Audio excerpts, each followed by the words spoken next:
Hello students, my name is Mehak. I'm your science teacher. Today I'm going to discuss the types of the biosensor, right? So I will discuss in my previous video first of all what is a biosensor, components of biosensor, how with the help of the diagram, right? Then working of biosensor, then advantages, then these are the types of the biosensor, right? So one by one I will explain all the types of the biosensor, right? If you really like my video, don't forget to subscribe my channel and like my videos, right? So first of all I will discuss about the enzyme biosensor, right? So this enzyme biosensor, the name itself clear that we need some enzyme, right? So enzyme biosensor work on the immobilization method. Immobilization method means that is the adsorption of the enzymes. What is the meaning of this adsorption? Adsorption means like the substance, like the adsorbate, like suppose this is the absorbate, right? This absorbate will pass from some water molecules, means some liquid molecules, and some the solid molecules, right? It forms around that layer.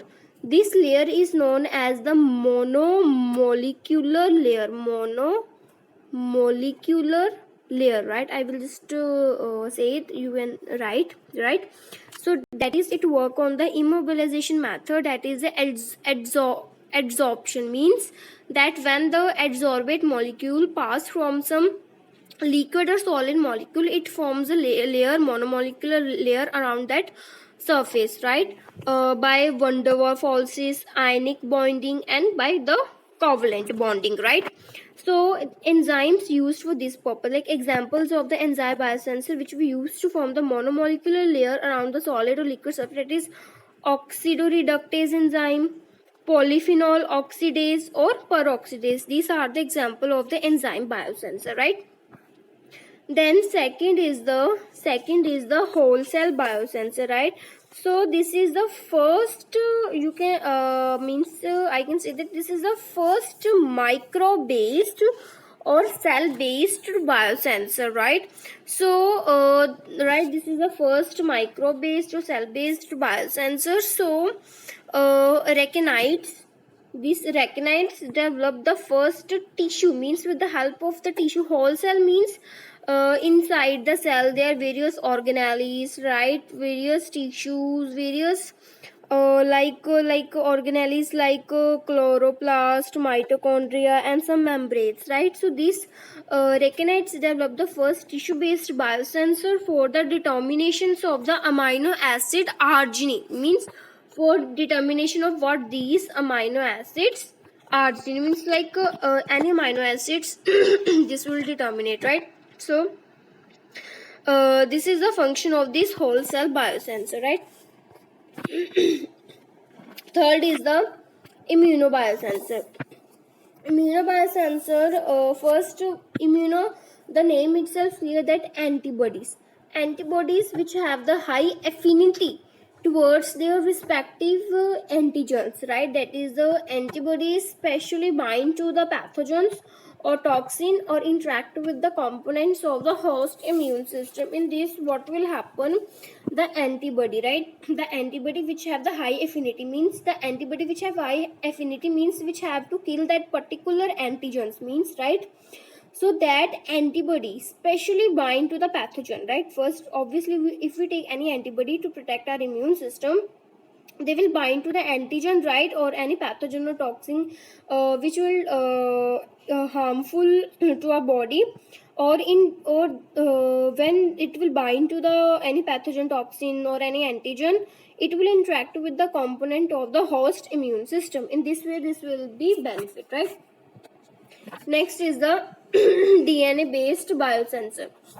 In DNA biosensor, what we select, as we know, uh,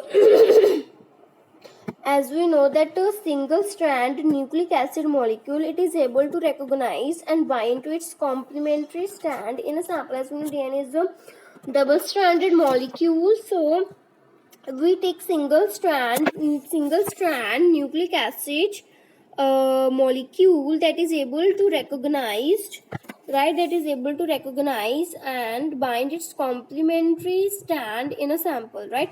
So the interaction, this single strand nucleic acid complementary interaction, it is due to the formation of the stable hydrogen bonds between the two nucleic acids. Suppose this is one nucleic acid, this is two nucleic acid. This is formed by the bond. That bond is known as the hydrogen bond, right? Hydrogen bond is very relative bond. Next is the magnetic biosensor. As we know, the name itself clear that magnetic means it will detect the magnetic waves, right? So it will detect the magnetic, micro and nanoparticles in the microfluidic channels using the magneto-resistance effect, right? What is magneto-resistance? Magnet means with the help of magnet, resistance means which cause resistance, right? If it will cause resistance, that means it will detect the magnetic, micro and nanoparticles in the particle, that is microfluidic channels, right? This is the and have great potentials in terms of the sensitivity and the size, right? This is about the magnetic biosensor. Next is the thermal biosensor. In thermal biosensor, also known as the calorimetric biosensor, right? In 2 marks definition, they will ask what is calorimetric or what is the thermal biosensor, right?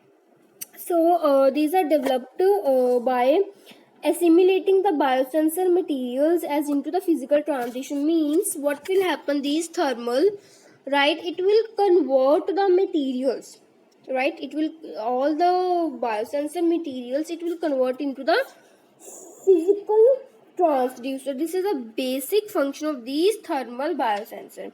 This all will convert into the physical transducer, right?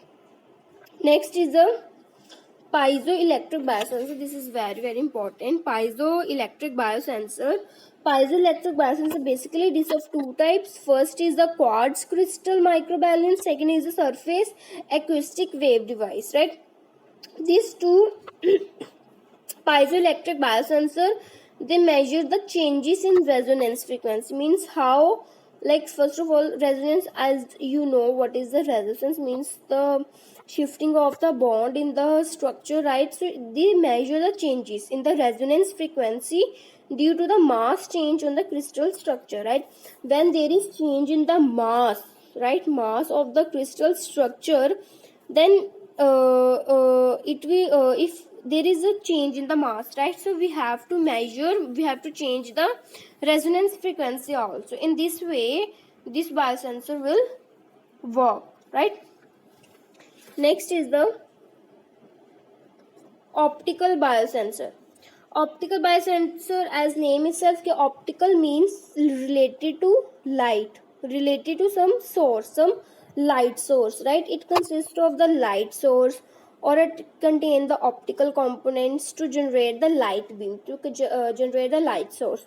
It work on the principle of measurement, right? Measurement, what optical biosensor measure the absorbance value, fluorescence value and luminance value, right? Then it will involve the enzyme and antibodies as the transducer elements. As next is the amperometric biosensor. So basically the amperometric biosensor measures either the current or potential, means it will measure the current, right? So the working of this amperometric biosensor, right, that is a noble metal. We can use electrode which is made up of gold, titanium, nickel, etc., right? So glucose biosensor, it is a good example for the amperometric biosensor, right? In this what we take, we measure that potential of the glucose with the help of the electrode which is made up of gold, titanium, nickel, etc., right? So the last one is the potentiometric biosensor, right? So it can detect the potential. The name itself clear that it will detect the potential by a chemical reaction of the electroactive material. Suppose in this what we take the two electrode, right, two different electrode, one is anode and one is a cathode, right. When constant current is applied, right, when we applied the constant current between the two electrode, chemical reaction will happen, which can detect so this chemical reaction detected by the potentiometric biosensor. So it can measure the species like H positive, NH, hydrogen, amine and other ions, as well as the biomolecules. It also measured the potential of the biomolecules like glucose, urea, penicillin, etc., right. So these are some types of the biosensor, right. So students, if you really like my video, don't forget to subscribe my channel, right. Thank you.